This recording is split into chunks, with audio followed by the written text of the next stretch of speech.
Hoy vamos a hablar, iglesia hermosa, la importancia de una vida de oración. Quiero ponerle la indispensable importancia de una vida de oración.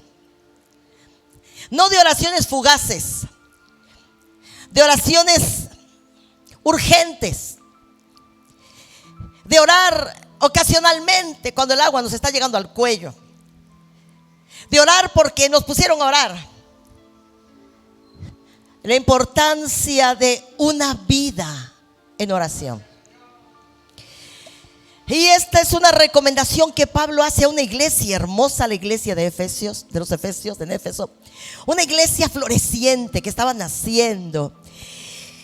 Y el apóstol le dice a los nuevos convertidos: no dejen de orar nunca, bajo ninguna circunstancia.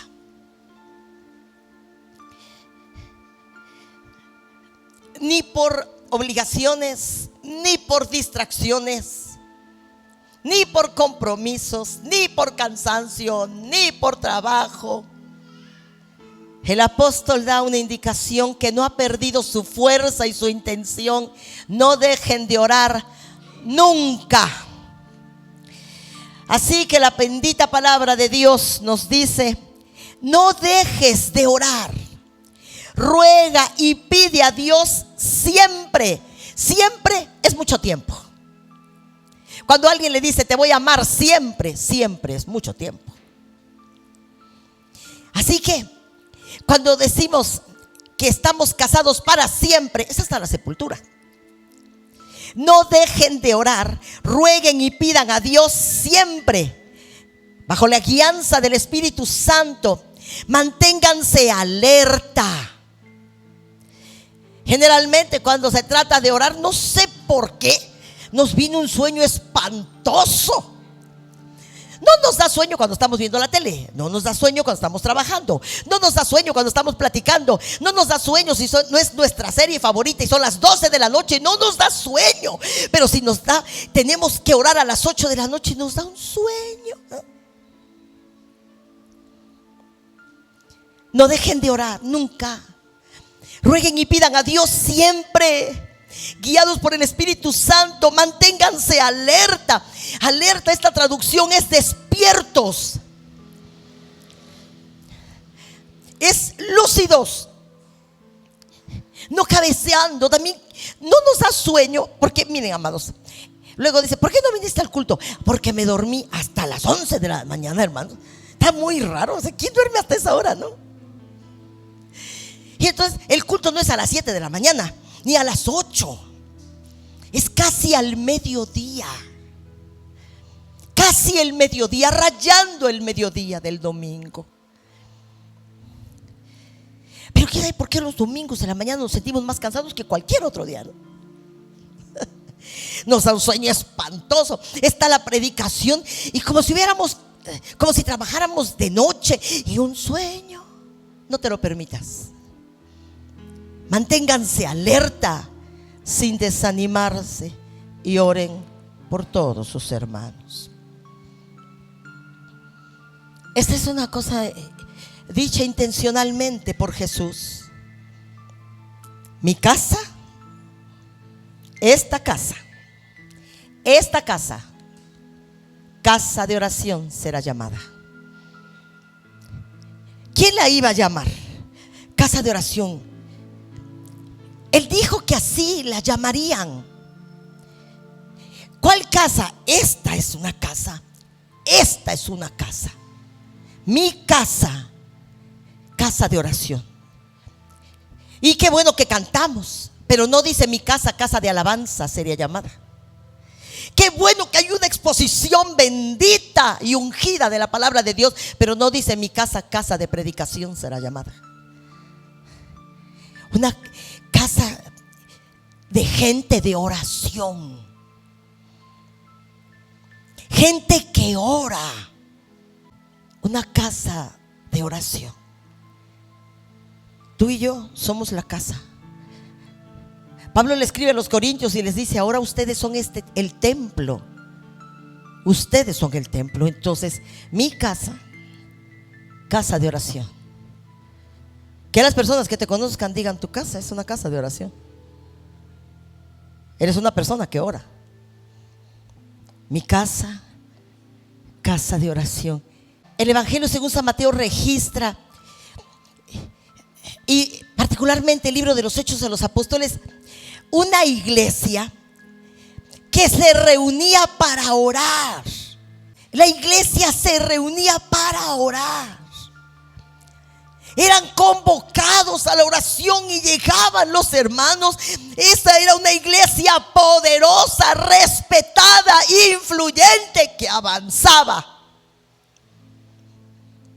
No se presentaban al culto de oración solamente cuando el agua les estaba llegando al cuello.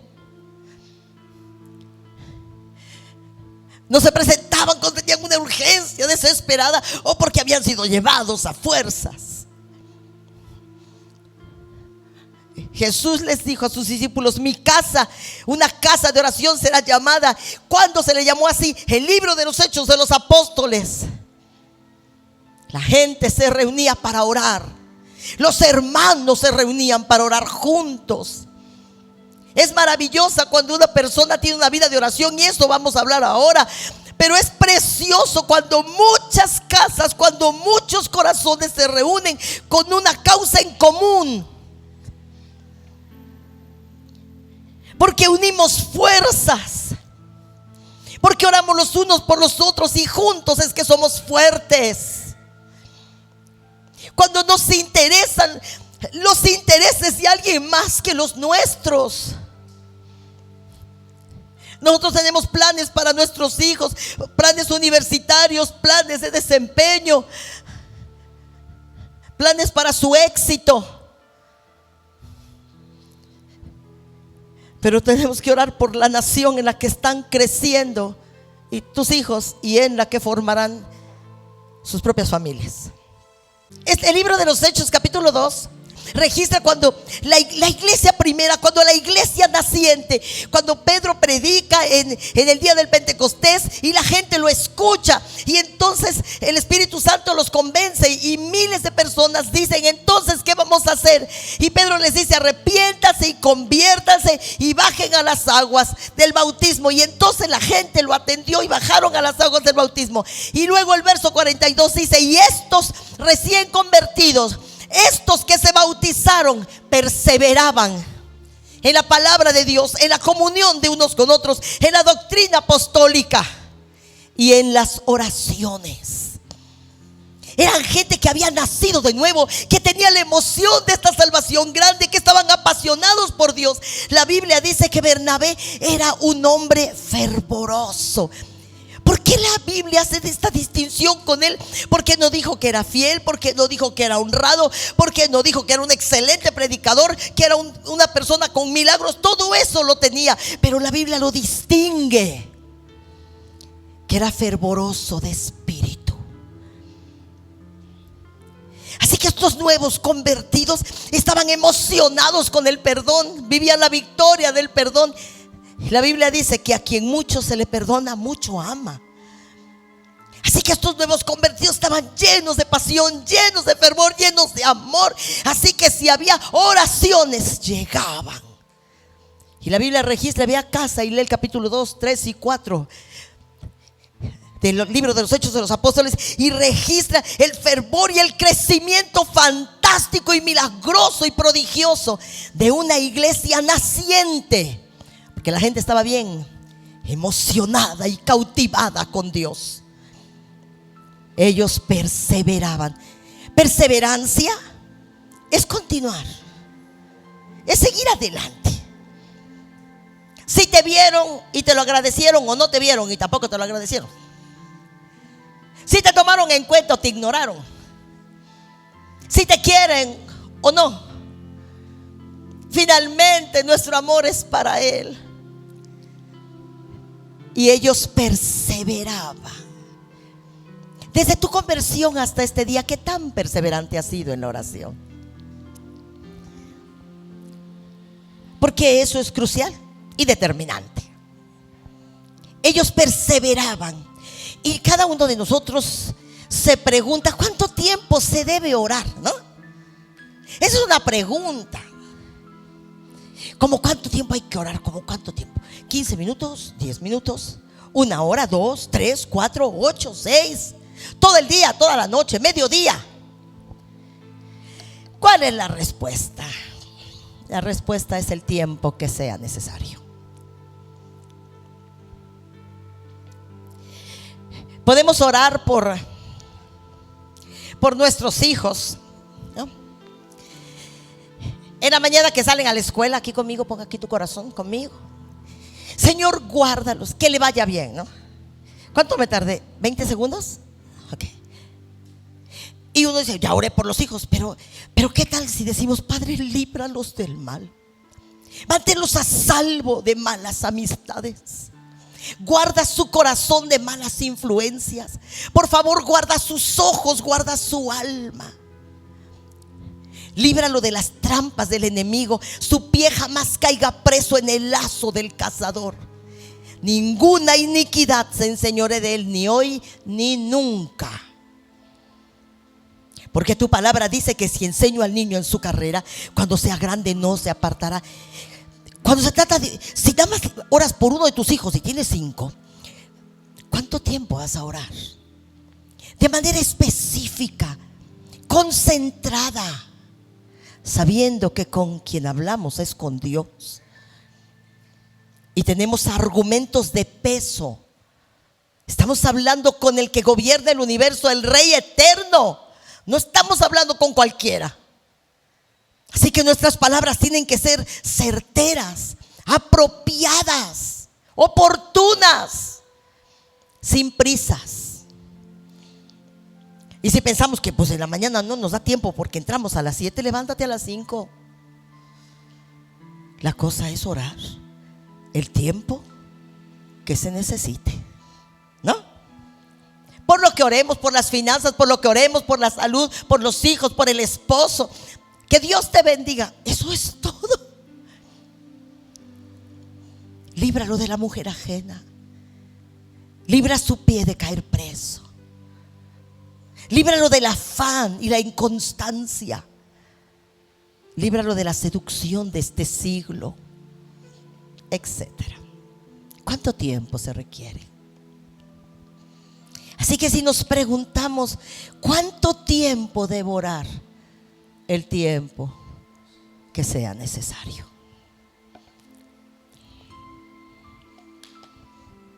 ¿Qué es la oración? Porque que vamos a orar y bueno, ¿y qué es la oración, no? Como el tema de oración es un tema muy intenso, muy extenso y muy profundo, yo voy a ir un poco a prisa porque es mucha información en poco tiempo. ¿Vale? ¿Qué es la oración? La oración es comunión. La oración es pasar un tiempo de común unión con el Dios del universo. La oración no son palabras.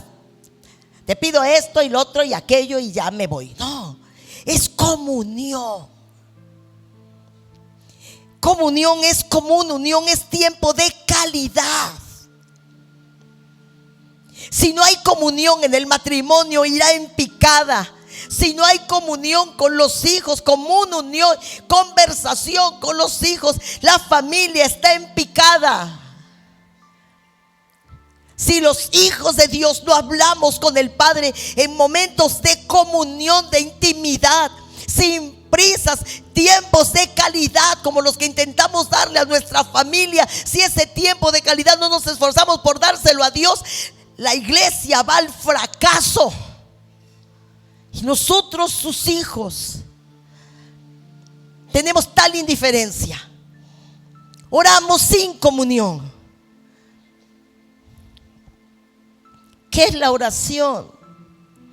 La oración es un privilegio. Es un privilegio que nos fue concedido. La Biblia dice que Cristo abrió el camino, se rompió el velo, podemos ir. Antes éramos enemigos y extranjeros, advenedizos. Dice que nuestros pecados nos habían enemistado con Dios gravemente, pero hoy siendo reconciliados podemos hablar con el que gobierna las naciones de la tierra. Es un inmenso privilegio.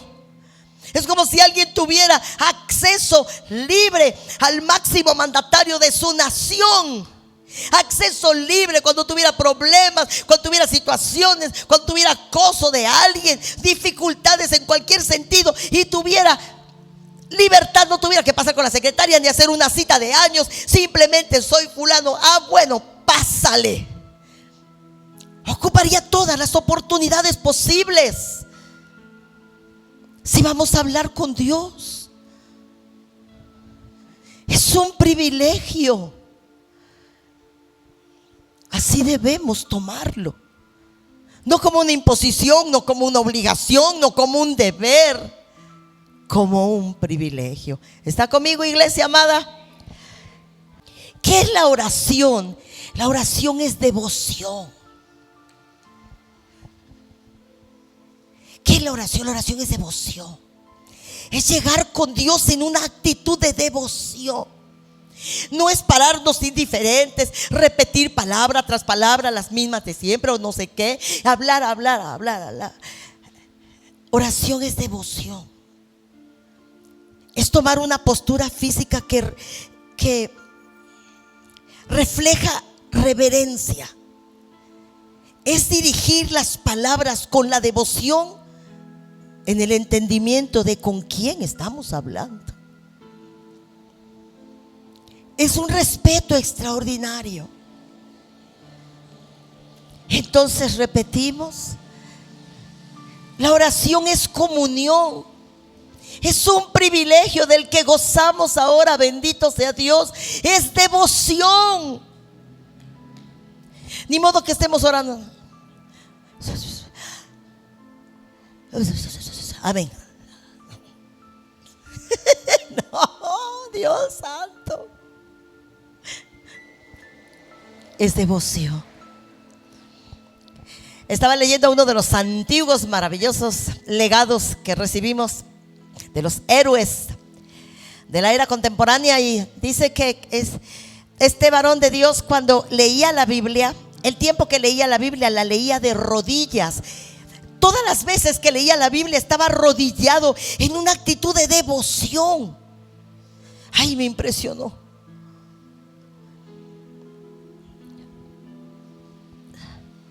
La oración es devoción. Oración es comunicación. Es hablar con Dios. Es comunicar con Dios nuestros planes, nuestras necesidades, nuestros anhelos, nuestras preocupaciones, nuestros problemas. Si no hay una comunicación en el matrimonio, habrá divorcio. Si no hay una comunicación saludable y continua con los hijos, constante, habrá un divorcio emocional en la familia. Y si no hay una comunicación con Dios, estamos divorciados de Él. Se necesita reconciliarnos. Nuestros hijos tienen esa comunicación con Dios. Nosotros somos su ejemplo inspirador. Nosotros les enseñamos que la oración es un privilegio que no se desprecia. Fíjense, pongan aquí su corazón y sus ojitos en mi persona. Acá hay muchos jóvenes que ya son mayores de edad, adultos, algunos ya son universitarios, bachilleres. Eres independiente para muchas cosas, los que son mayores de edad. También para tomar tus decisiones de fe. Los hijos grandes no van a orar cuando les dice a sus papás: toma tus decisiones. Toma tu decisión. Tienes el privilegio del que no gozan millones de personas. Cuando hablas, Cristo, que te ha justificado, ha abierto el camino. Cuando estás hablando, tu voz no está en el aire, se conduce hasta el cielo. El trono de gracia la recibe. Cristo a la derecha del Padre, a tu favor. Es un inmenso privilegio inmerecido. ¿Cómo despreciarlo? ¿Cómo ignorarlo? ¿Por qué? La oración es un refugio. ¿Tienes problemas? La oración es un refugio. ¿Estás enojado? La oración es un refugio. ¿Estás contento? La oración es un refugio. Hay planes inciertos. La oración es un refugio. No, antes las personas nos refugiábamos en la depresión, en el cigarro, en el alcohol, en la droga, en los amigos, en un deporte, en una relación amorosa, en los refugios. Pero la oración es un refugio donde pueden ir los hijos de Dios y allí esconderse en la presencia del Señor y hallar ayuda. ¿Está conmigo? ¿Cómo van, mis amados? ¿Qué es la oración? La oración es pasar tiempo con Dios. Cuando estás orando, estás pasando tiempo con Dios. Eres tú y Dios en un diálogo, en un encuentro. Necesitamos que nuestros ojos se abran para saber que cuando estoy orando me estoy encontrando con Dios y Él conmigo. Y cuando terminamos nuestro tiempo de oración congregacional o privado, personal, salimos de allí y si alguien nos pregunta ¿dónde estabas? ¿Qué hiciste? Es que yo estaba hablando con Dios y Dios conmigo. La oración es pasar tiempo con Dios. Los padres quieren, nosotros queremos que nuestros hijos pasen tiempo con nosotros y mientras más crecen se van volviendo más independientes cada vez más y ausentes por sus diversos compromisos. Mi papá siempre, nosotros ya éramos grandes, ya teníamos hijos y él siempre hacía unas carnes asadas o cosas así para que sus hijos estuviéramos casi cada 8 días en su casa. Mandó a hacer un jardincito con una mesa y puso un asador y puso unas hamacas, ¿cómo? Sí, y unas mesas y unas sillas y nos invitaba a todos. Quería tiempos de comunión con sus hijos. Dios quiere tiempo de comunión con sus hijos. Quiere pasar tiempo con sus hijos. Nosotros no es pedir lo que necesitamos y salir corriendo a cumplir nuestros deberes, insultándolo con nuestra indiferencia. Así que la oración es comunión, comunicación, devoción. Es un refugio, es pasar tiempo con Dios.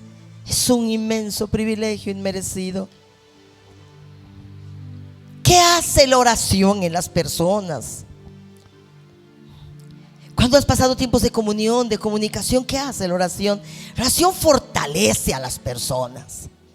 Tú eres con quien te juntas y con quien te juntas define quién eres. Cuando nosotros estamos cerca de Dios, eso nos define. Y las personas son una influencia en nuestra vida. Pero si Dios es esa persona constante en mi vida, yo tendré esa influencia, la mejor, ¿no les parece? ¿Con quién pasas más tiempo? Luego acabas hablando como esa persona, pensando como él, actuando o como ella, caminando, haciendo cosas, porque pasas tiempo con esa persona. Las personas son una influencia y con quién estamos nos define. Ahora si la iglesia, nosotros, cada uno de nosotros pasa tiempo con Dios,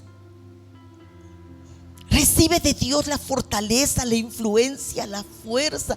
Somos influenciados. Mientras más tiempo pasamos con Dios, más recibimos de Él. Y nosotros podemos estar sin estar. Podemos estar presentes físicamente, pero no emocionalmente. Es como los padres que están en la casa, que según porque es descanso están en la casa y ahí está la esposa, están los hijos, pero es como si no estuvieran, porque no están, porque no se involucran, porque no participan, porque no se interesan, porque no se acercan. Así es como una iglesia puede estar, una persona puede estar en un culto de oración sin estar, puede estar físicamente y ya. O puede ser fortalecido por el tiempo de comunión y comunicación y de calidad que pasa con su Dios. ¿Qué hace por ti, por mí la oración? La oración nos orienta. En tiempos de desorientación, de confusión increíble y contagiosa, tu tiempo con Dios será crucial. Jesús dijo: yo soy el camino, yo soy la verdad, yo soy la vida. Él es luz. Estos tiempos jóvenes, si pasas tiempo con Dios, no serás tan vulnerable, no serás tan frágil. No, porque estás siendo influenciado. Cuando uno está con Dios y sales de allí, te sientes fuerte y poderoso. Y échenme al toro, ¿no? Porque es que estuviste con el Rey, con el glorioso Rey Supremo. Recuerdo que hace unos años, hace un tiempo, que estaba en un tiempo difícil de mi vida y familia. Y entonces vine a la oración temprano. Y ahí estaba yo. Creo que ya se habían ido o llegué antes, no lo recuerdo bien. Pero la cosa es que yo estaba orando y orando y llorando, sí. Ay, pero buscando a Dios, buscándolo, queriendo tomar un avión y un cohete, ir a donde Él está, dónde estás, queriendo encontrarlo y llorando, encontrando.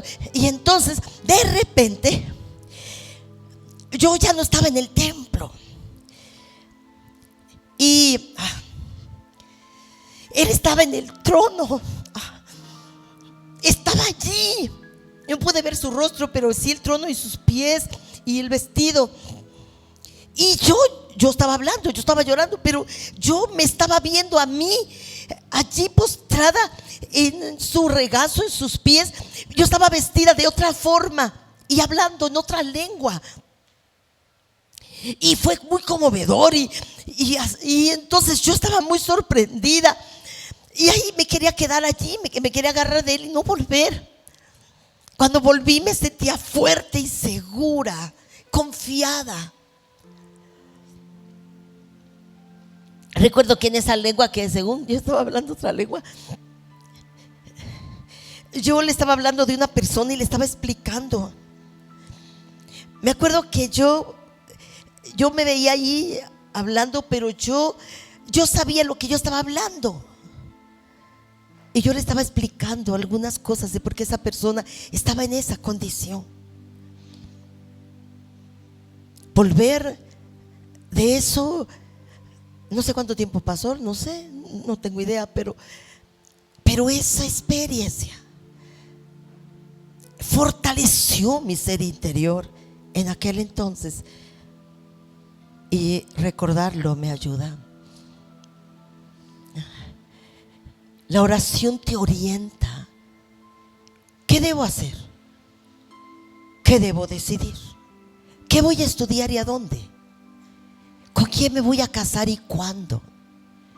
¿Tendré hijos o ya no? ¿O cuántos?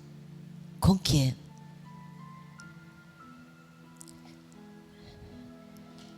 La oración te orienta.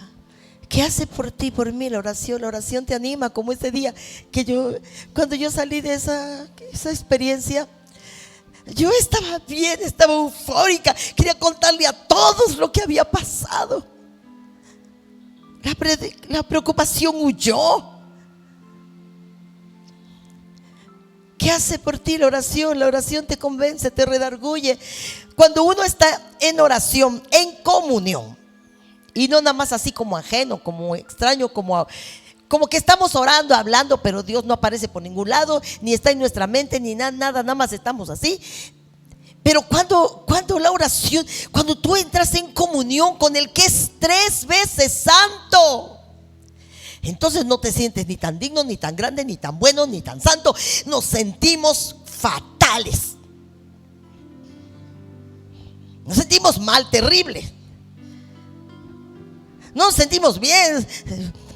Y el Espíritu Santo nos empieza a recordar las cosas que están mal para corregir y nos sentimos peor y tenemos que tomar decisiones ya.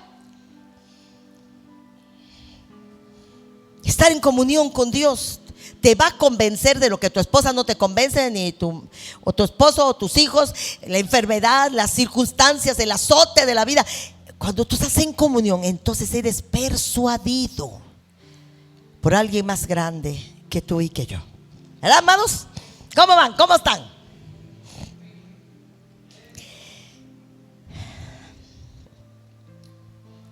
La oración siempre nos confronta. Puedo ir a acusarme con Dios de lo que me hizo mi esposo y al final el Señor me dice cómo son las cosas y cómo Él las ve, clarito, ¿no?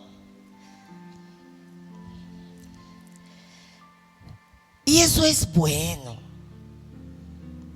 Eso es lo mejor que nos puede pasar. ¿Por qué quiero estar engañada, vivir engañada, autoengañada? Todos se dan cuenta, menos yo. No.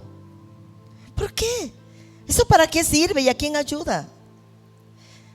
Cuando estamos en oración y somos confrontados y lloramos, sí es cierto, soy responsable, tengo la culpa, yo fui. Salimos de allí justificados, lavados en la sangre del Cordero, lavados en las lágrimas que derramamos, lavados en las palabras del pacto que vienen a nuestra memoria y salimos renovados, mis hermanos. ¿Cómo van? ¿Qué hace la oración por ti? La oración involucra a Dios en tus circunstancias. No lo vas a resolver solito porque no somos tan fuertes, ni tan poderosos, ni tenemos control del futuro, ni del presente, ni de nada. Pero cuando oramos, Señor, Señor, la iglesia, Señor, las personas, Señor, los nuevos convertidos, Señor, los líderes, Señor, mi familia, Señor, mi trabajo, Señor, mi salud, estás involucrando al que todo lo puede, al que no comete errores, al que no tiene límites.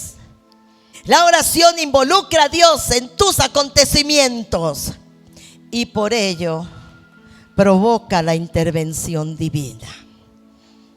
Ni modo que si estás hablando con Dios te ignore, ¿verdad?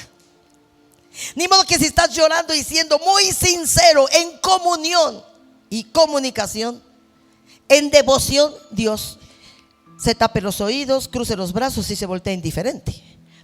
Porque el Señor dice en su palabra que Él no despreciará un corazón contrito que se humilla, ¿verdad? Entonces, ¿qué hace la oración por ti? Involucra a Dios en tus circunstancias y eso provoca la intervención de Dios en tu vida, hijos, etcétera, etcétera. Así que repetimos juntos, ¿qué hace la oración por ti?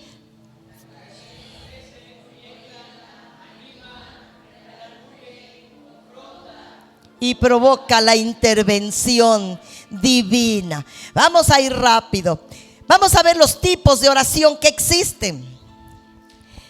Hay muchos tipos de oración. Yo puse solamente algunos, pero hay muchos. Es la oración de petición. Esa yo creo que esa todos, ¿verdad? Hasta los inconversos saben que ese tipo de oración existe, ¿no? La oración de pedir a Dios. Y luego le decimos, ay, tienes que ir a la iglesia. Ay, no, yo siempre le pido a Dios, ¿no? Como si eso fuera igual, ¿no? Bueno, la oración de petición. Jesús dijo, cuando oren, oren así, Padre nuestro, ¿verdad? Es la oración de petición. ¿Cuánto tiempo se requiere para una oración de petición? Depende. ¿Estás pidiendo que un hijo regrese al buen camino? 3 minutos, 3 segundos. Depende. Y no vamos a decir por 1 hora repetido lo mismo.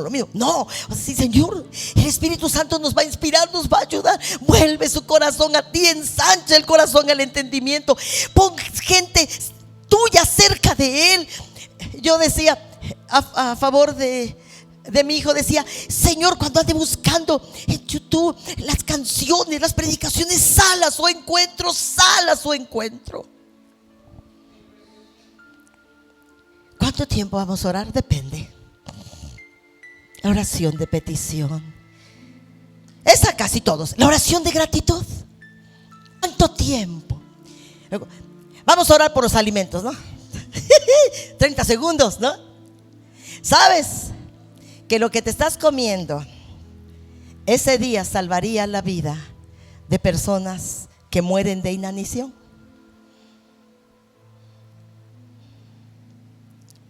¿Sabes que lo que te estás comiendo podría rescatar a un niño de una muerte inminente ese día? ¿Sabías que hay países donde no hay qué comer? Ni aunque haya dinero, no hay donde sembrar la tierra. La tierra no produce. En Somalia y otras naciones del mundo, la gente está así, abajo del ardiente sol, con sus hijitos que son un esqueleto caminando. Tienen moscas en los ojos y en los labios. Ni siquiera se las pueden espantar porque no tienen fuerzas. Así que cuando nosotros tenemos una sopa caliente, unas tortillitas, un agua fresca bajo de un techo, Dios mío, una oración: gracias, gracias, gracias por tus cuidados para mi vida, ¿no? Oración de gratitud cuando pastores o quién sabe qué, hermanitos, oren por mí porque estoy enfermo. Te hubieras muerto de parto, de enfermedad, de accidente. Pon en tu memoria de cuántas cosas graves Dios te ha librado y no estarías aquí. Entonces nosotros cantamos con acciones de gracias por la vida que tenemos, por la salud que disfrutamos. A mí me encanta la danza porque yo no podía caminar, ¿no? Entonces yo hago con mi cuerpo las cosas, voy a la sierra, quién sabe qué, porque es que la oración de gratitud, cuando oramos por los alimentos, gracias, gracias, gracias. Porque hay personas que quisieran comerse estas lentejas, estos frijolitos refritos y no tienen ni para la manteca. Y yo lo estoy disfrutando. Disfruto la abundancia de desayunar, comer, incluso cenar. Y tengo seguro para el día siguiente. Bendito sea Dios, amados. Así que ¿cuánto tiempo se lleva una oración de gratitud? Gracias por el coche, gracias por la casa, gracias por la sala, gracias por mis hijos que son buenos. Gracias por perdonarme lo imperdonable. Oración de adoración. Porque yo creo que muchas personas oran la oración de petición, alguna oración de gratitud y la oración de adoración. ¿Cuánto tiempo nos llevamos en una oración de adoración? ¿Cómo es la oración de adoración? Vengan conmigo, te adoramos, te bendigo, Rey glorioso, eres santo, santo, santo. Eres mi Padre bueno que está en los cielos, pero en su palabra, en mi corazón, Dios grande y poderoso, santo, santo, santo. Oración de adoración. Ese día no le pedimos nada. Ese día no reclamamos nada, no acusamos a nadie. En ese momento le adoramos, porque en el cielo eso es lo que haremos eternamente. ¿Por qué no entrenarnos ahorita, amados?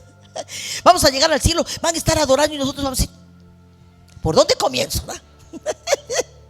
¿Por dónde comienzo? En tierra deseable nunca me enseñaron que existía eso, ¿no? Así que nos entrenamos desde ahorita. Cuando damos a Dios una oración de adoración, es una humillación voluntaria, un reconocimiento auténtico. Es saber que Él es grande y yo pequeño, Él poderoso y yo insignificante, y que lo que tengo ni me lo merezco ni nunca lo hubiera alcanzado por mis fuerzas. Y que si soy inteligente, su gracia me hizo así, porque dice la Biblia: mi embrión vieron tus ojos, ¿verdad? Y en tu libro se estaban escribiendo todas las cosas que iban a ser formadas, sin faltar una de ellas. Así que adoración es eso: reconocer su amor, su santidad, su poder. Hay oración de arrepentimiento, Salmo 51, ¿no? Salmo 32.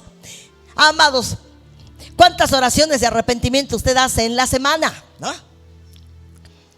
Porque nosotros pecamos todos los días, de omisión, de pensamiento. A veces como que nos enojamos, a veces como que no, cualquier cosita, ¿no? Ningún pecado premeditado, eso es otra cosa, ¿no?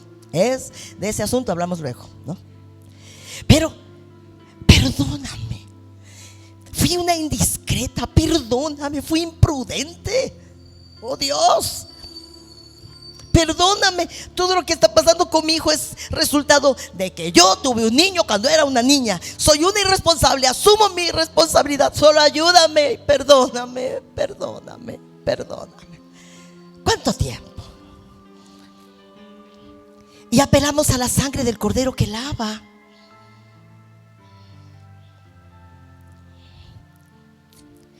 ¿Cuántos días a la semana tú haces una oración de arrepentimiento? ¿Y cuánto tiempo? Porque si no, tienes muchos pecados acumulados. Eso te puede jugar en contra el día del juicio. Esos pecados no rendidos, esos pecados no confesados y abandonados, esos pecados no reconocidos, pidiéndole al Señor que los ponga bajo la sangre del pacto, te pueden jugar en contra. Cualquier injusticia, abuso, indiscreción, juicio, prejuicio, abuso, ingratitud. Así que tú haces una cuenta. ¿Cuántas oraciones de arrepentimiento haces a la semana?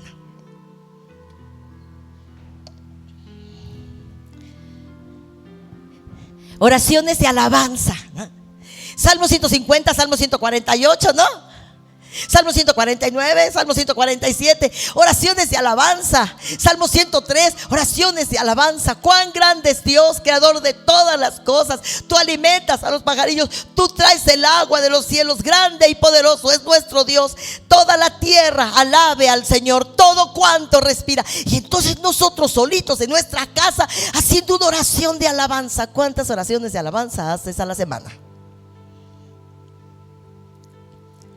Porque no vamos a ser exclusivos de una oración de petición y de ahí no pasamos, amados, ¿no? Aleluya. Y esta oración de intercesión, ¿cuánto tiempo? El tiempo que sea necesario. Oración de gratitud, ¿cuánto tiempo? 3 segundos, 1 minuto. Si a veces pasamos llorando, pidiendo al Señor 1 hora, ¿por qué no agradeciéndole ese tiempo? ¿Por qué no adorándolo ese día? Ese día no te pido nada, ese día te doy gracias por todo. Oración de intercesión. Esa es una súplica que involucra lágrimas, humillación, estar tirado de panza en el suelo, pidiendo que Dios intervenga o no habrá remedio. La necesidad de una vida de oración. Todos tenemos la necesidad de la milla extra. Dile al de junto, la milla extra.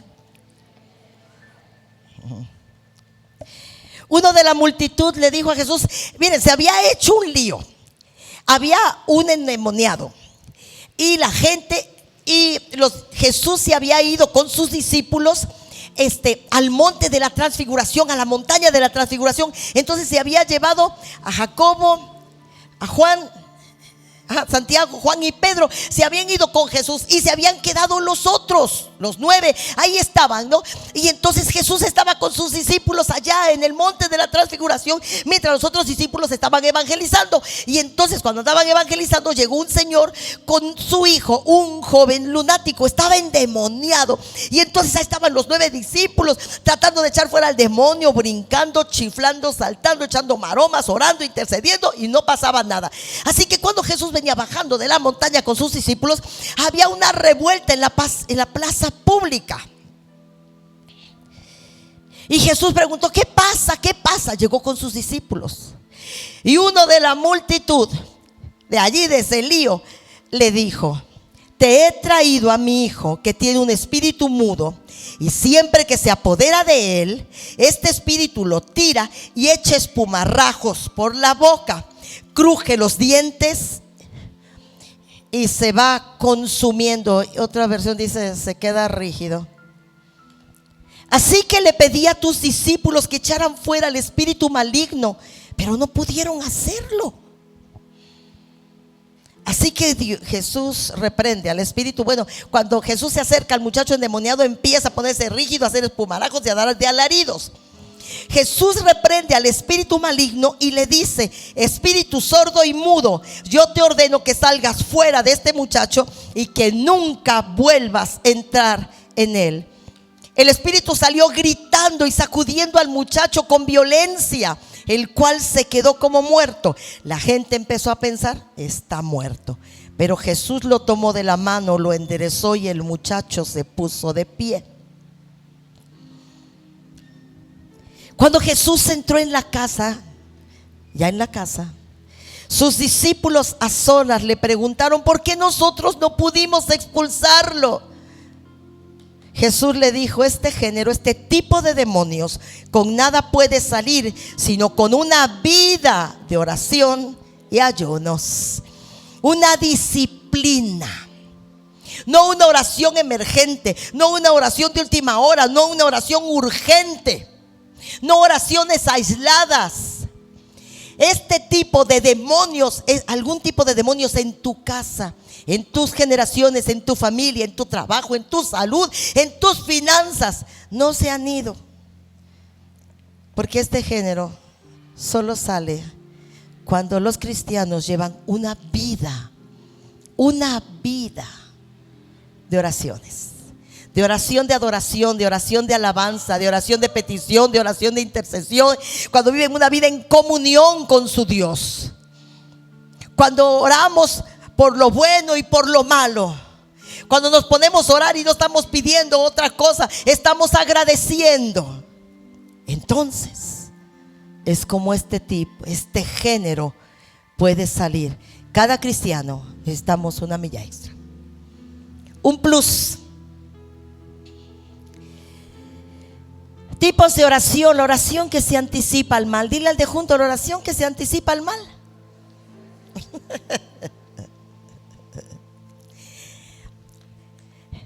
Antes del Calvario, Jesús fue con sus discípulos a un lugar llamado Getsemaní y dijo a sus discípulos: quédense aquí mientras voy a orar. ¿A qué lugar? Volvió a decirles: quédense aquí y velen conmigo, porque siento en el alma una tristeza de muerte. Más tarde volvió con sus discípulos y como los encontró durmiendo, le dijo a Pedro: ¿así que no han podido mantenerse despiertos conmigo ni una hora? Eran tiempos cruciales. Jesús iba a ser aprendido, eso ya estaba escrito, pero cómo se iban a comportar los discípulos en ese momento y después dependía de su comunión con Dios. Para Jesús era importante que ellos estuvieran orando. Jesús ya estaba orando. Les dijo: oren conmigo, no les dijo: oren por mí. Tenían que orar por ellos. Así que no han podido mantenerse despiertos conmigo ni una hora.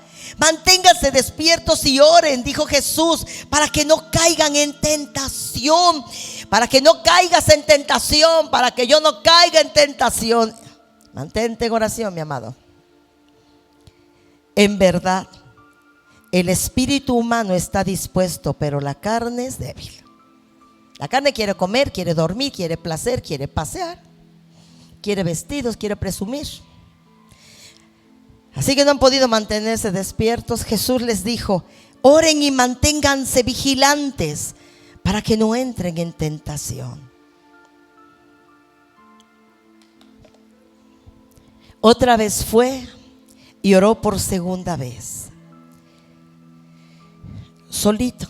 Luego volvió con ellos y nuevamente los halló durmiendo, porque los ojos se les caían de sueño. ¿Y cuántos dicen ups, no? ¿Me sabe algo? Me habla al tanteo, pastora. Otra vez se fue. Volvió con ellos y nuevamente los halló durmiendo, porque los ojos se les caían de sueño. Dios, eran días cruciales. ¿Qué tal si el Espíritu Santo te está levantando para orar? Porque tu oración puede evitar un accidente. Puede evitar que tu hijo caiga en la tentación que lo ha estado seduciendo y acosando por meses y tú no sabes. ¿Qué tal si ese día van a hacer un despido o va a haber un accidente general en la empresa y tú te estás cabeceando y no orando? Eso hicieron los discípulos.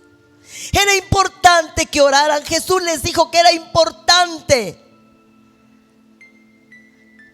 pero ellos se caían de sueño, iglesia. Luego que tenemos que orar. El Señor nos levanta a las 12 de la noche, a las 5 de la mañana, no sé, y nosotros tenemos harto sueño. Pero si vas a viajar, si te cambiaron el horario, si tienes un compromiso o tienes que hacerte unos análisis laboratoriales, no te duermes. Si estás viendo una película, no te duermes. Si vas a salir de viaje y tu autobús sale a la 1:30, no te duermes, ¿o sí? Si tu avión sale a las 10 de la mañana, no te duermes. ¿Por qué nos dormimos para cosas importantísimas?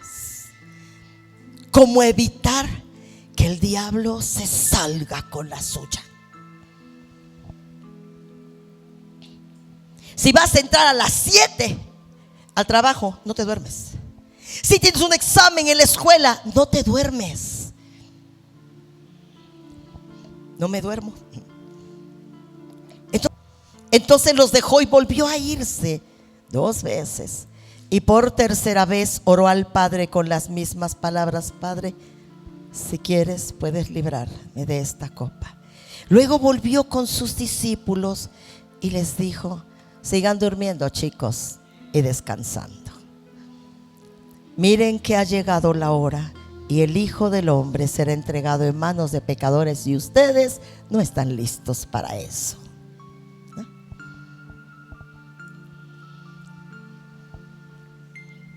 El diablo estaba suelto esa noche.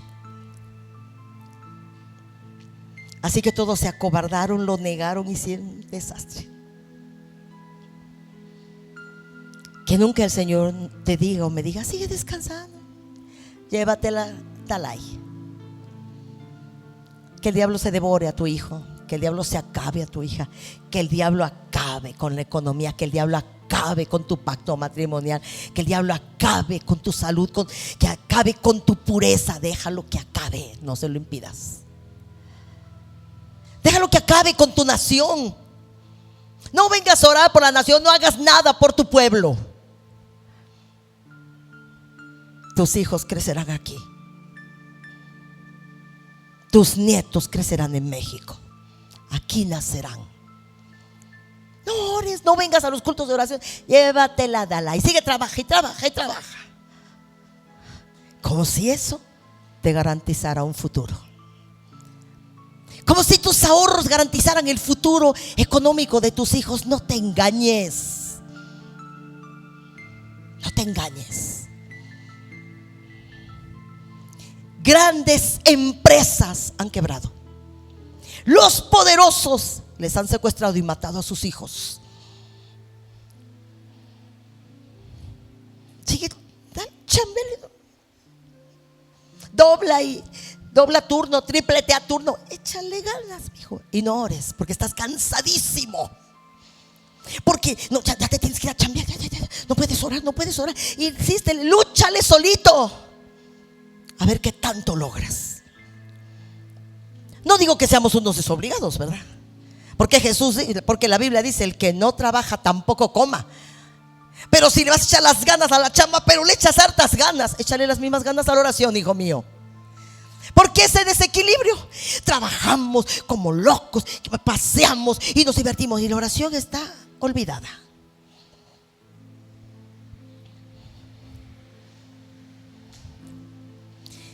Quien no ora en un culto de oración, ¿cómo vas a orar en tu casa?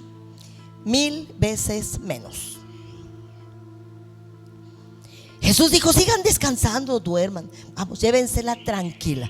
Yo creo, y creo en verdad, creo que es verdad lo que creo, porque es verdad. El tiempo que inviertas para tu hijo, tu hija, de oración ahorita importante,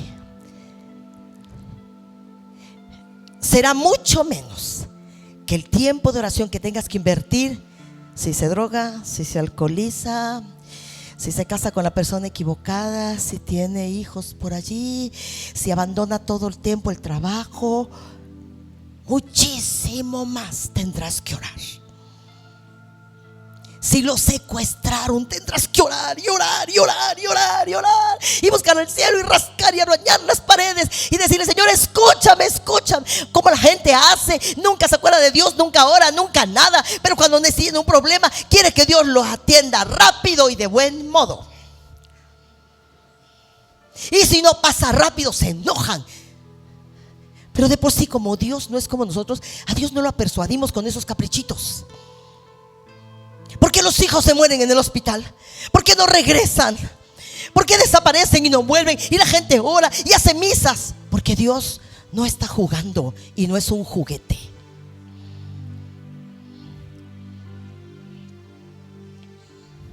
Él es el Señor. Tenemos tiempo para ir a cursos, tenemos tiempo para ir a pasear, tenemos tiempo para acá y tenemos tiempo para todo.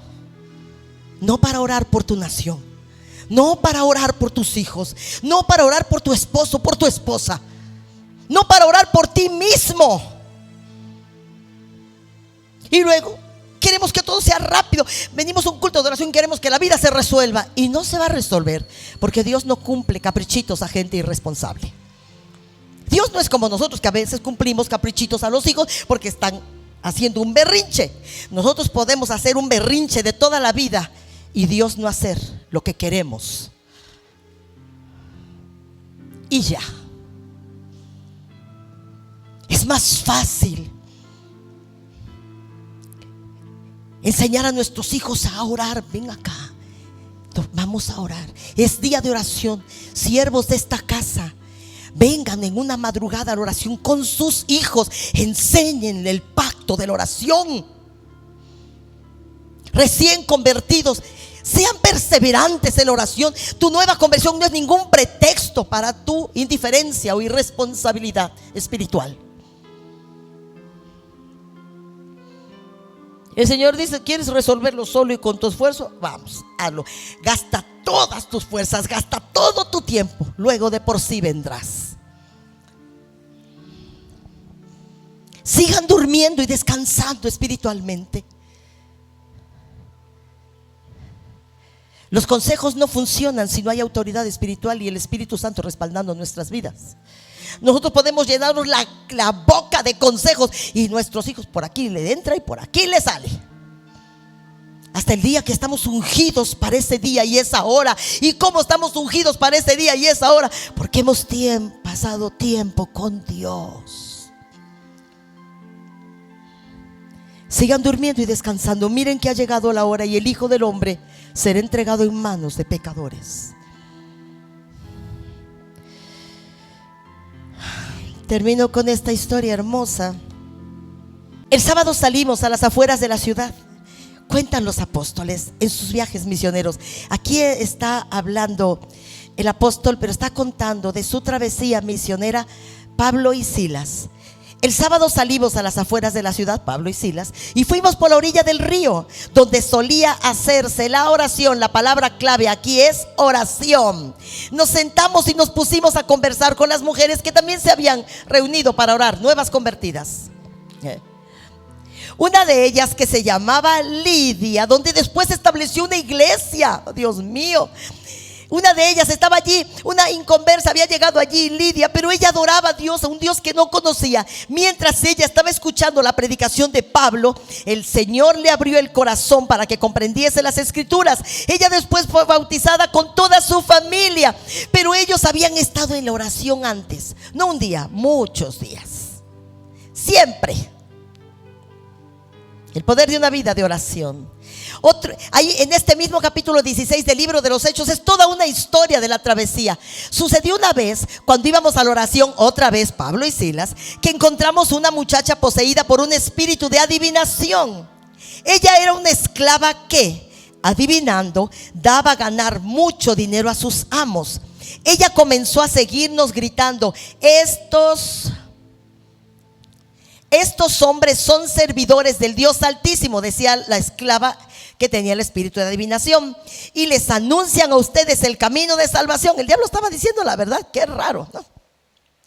Esto hizo durante muchos días, hasta que Pablo, ya molesto, terminó por decirle al espíritu que la poseía: iban a la oración y volvían a ir a la oración, iban todos los días a la oración y caminaban en la calle camino a la oración, y siempre se encontraban a esta muchacha molestando. Estos hombres son servidores del Dios Altísimo y les anuncian a ustedes el camino de salvación.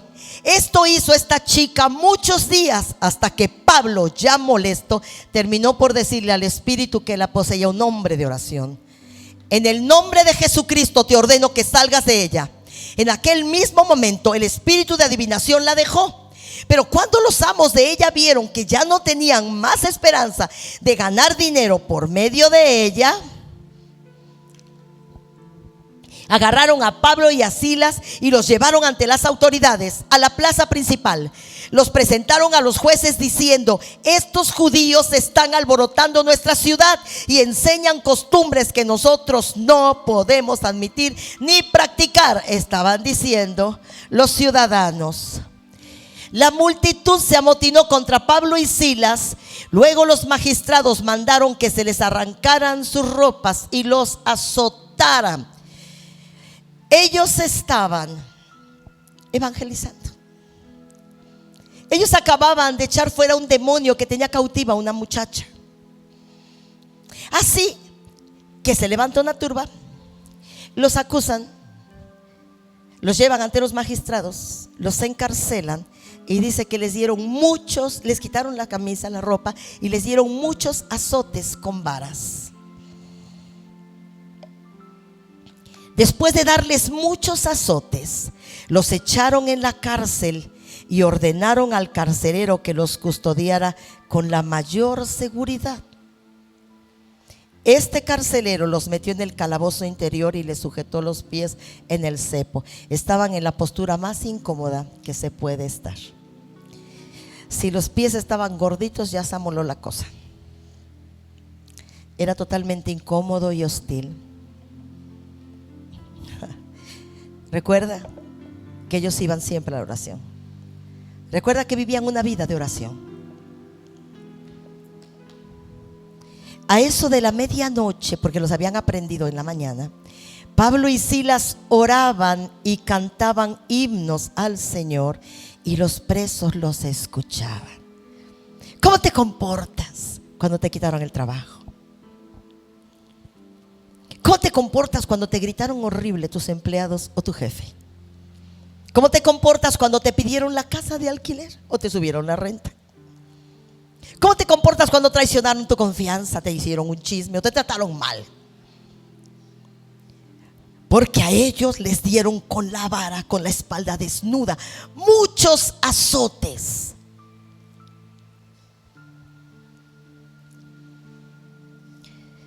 Estaban en una posición incómoda.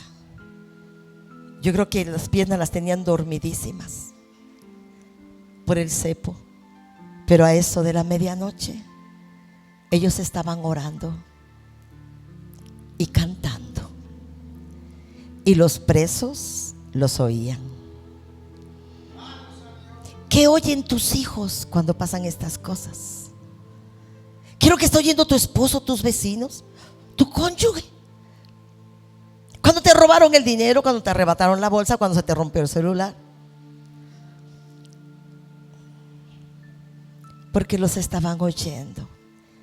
En momentos cruciales, ellos estaban haciendo lo correcto.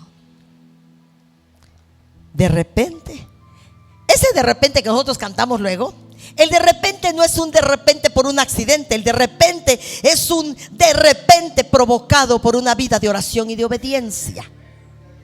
Aparece de repente, pero no quiere decir que sucede de la nada. De repente no quiere decir que sucedió de la nada. También como un adulterio, ay, ya se fue con la otra de repente. No, eso no fue de repente, eso fue una caída gradual. Ay, ya se fue, hizo un montón de cosas. De repente no fue de repente, fue gradual. Se llevó su tiempo. De repente se produjo un terremoto tan fuerte que la cárcel se estremeció hasta los cimientos. De repente lo provocaron ellos. Y al instante se abrieron todas las puertas y a los presos se les soltaron las cadenas. El carcelero despertó y al ver las puertas de la cárcel de par en par, sacó su espada y estuvo a punto de matarse pensando que los presos habían escapado. Pero Pablo le gritó, no te hagas daño, todos estamos aquí.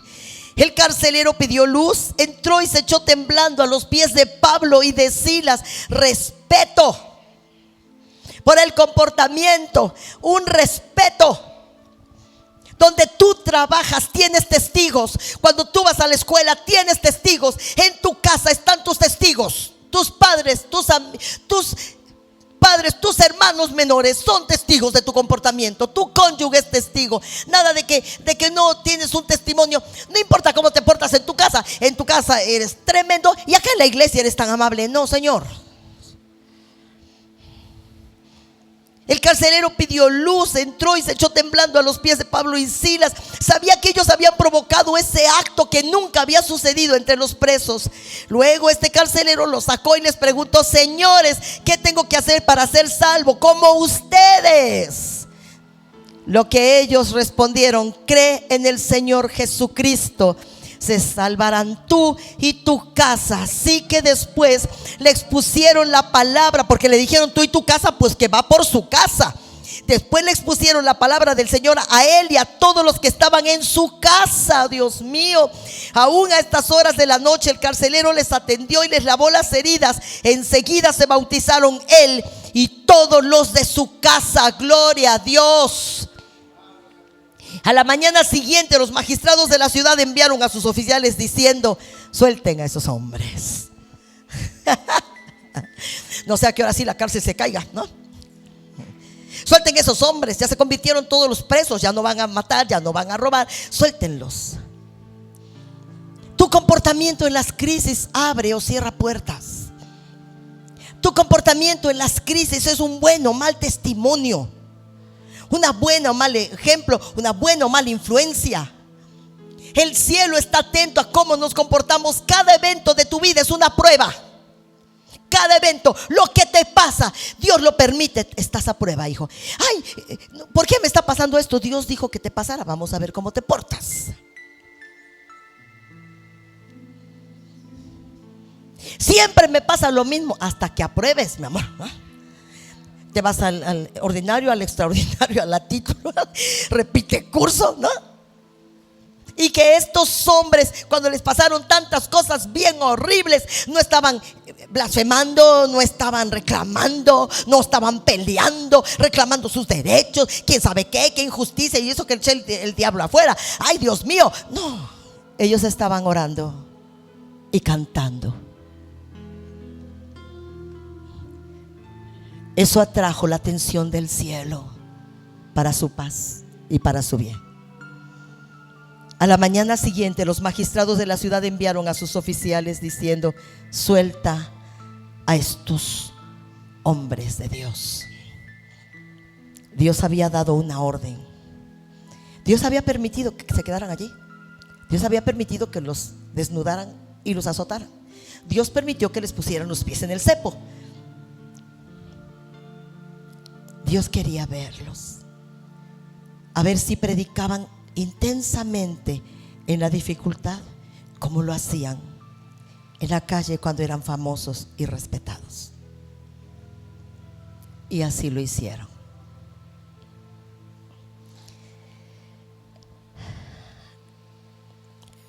Tú y yo comprendamos hoy la importancia de que vivas una vida de oración.